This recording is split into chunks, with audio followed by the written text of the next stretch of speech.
มากเลยไส้อัวรสชาติต้นตำรับล้านนาค่ะแล้วเด็กโอท็อปนะเจ้าสันกำแพงนะเจ้าสันกำแพงเฮานะเจ้าสวัสดีเจ้าสันกำแพงเฮาขึ้นชื่อเรื่องอาหารกรรมเจ้ากินกินลำ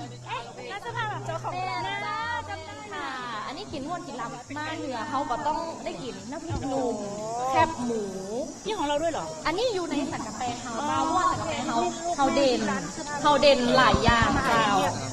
เขาเด่นหลายอย่างอันนี้นะคะจะเป็นรสชาติต้มตำรับของสันกำแพงเลยเจ้าถ่ายรูปแล้วมันสิเอากินเลยเข้าเลยเจ้า คือสันกำแพงเฮาเนาะเฮามีหัตถกรรมเนาะแล้วก็มีฝีมือนะเจ้าในการพัฒนาเนาะเราเริ่มจากชุมชนนะเจ้าเริ่มจากชุมชนของเฮาเนาะแล้วมาเดี๋ยวนี้ได้ถึงโอท็อป5 ดาวเลยนะเจ้าเป็นผลิตภัณฑ์ที่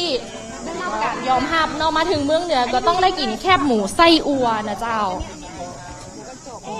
พี่ปอลูกชอบแบบไหนนะแบบอันนี้หรือแบบนี้นะเดี๋ยวรอตรงนี้ก่อนก็ได้ครับนอนในนี้ก่อนครับเดี๋ยวต่อไปนะเจ้าเป็นส่วนหนึ่ง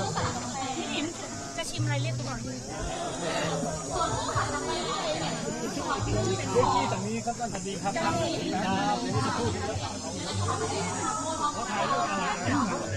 ขอถ่ายรูปให้หน่อยนะครับ